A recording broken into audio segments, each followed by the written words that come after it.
మిమ్మల్ని ముదిరాజుల జాతిపిత అంటారు. సంఘ అధ్యక్షునిగా మన బాధ్యత. చట్టసభల్లోకి ఎందుకు అడుగుపెట్టలేదు? ఏది మిమ్మల్ని ఆపుతుంది? మా వరకు వచ్చే వరకు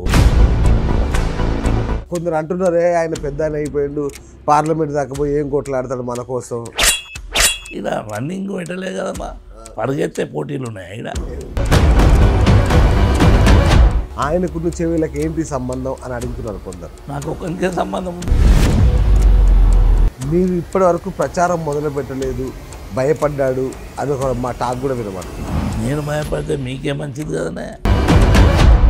మీరు టీఆర్ఎస్కి మారారు కాబట్టి కొంచెం అలిగారు మీ మీద అని ఒక మాట విన్నాను. ఆ రోజు ఏమైందంటే చేవెళ్ళ నియోజకవర్గంలో ఉన్న సమస్యల గురించి మీకు అవగాహన ఉందా?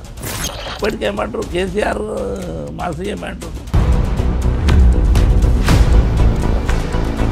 కార్తిక్ రెడ్డికి ఇవ్వాల్సిన టికెట్ మీకు ఇచ్చారు. జ్ఞానేశ్వర్ గారిని బలి చేసే వ్యూహం ఏమైనా ఉందా? ఒకవేళ వాళ్ళకి ఇష్టం లేకపోతే ఆమె నన్ను ప్రపోజ్ చేసింది.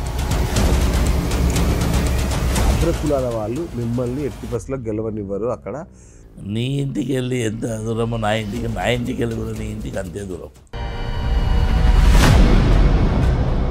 మీ బీసీలో దమ్ముంటే మీరు మొగోళ్ళు అయితే గెలిపించుకొని రండి, నిజంగా మీకు దమ్ముంటే గెలిపిస్తారా? బీసీలకు చీమునెత్తునుంటే రైట్. ఓవరాల్గా ఈ ప్రభుత్వ పనితీరు ఎలా ఉంది? వీళ్ళు ఇప్పుడు మీకు కాంపిటీషన్లోకి వస్తున్నట్టేనా? పట్టనే లేదమ్మా. అధికారంలో ఉన్న పార్టీకి ఓటేస్తే అయిపోతుంది కదా, టీఆర్ఎస్కి ఎందుకు వేయాలి, బీఆర్ఎస్కి ఎందుకు వేయాలని అంటున్నారు వాళ్ళు. అంటే అట్లాంటప్పుడు కేసీఆర్ ఓడిపోదు అండి.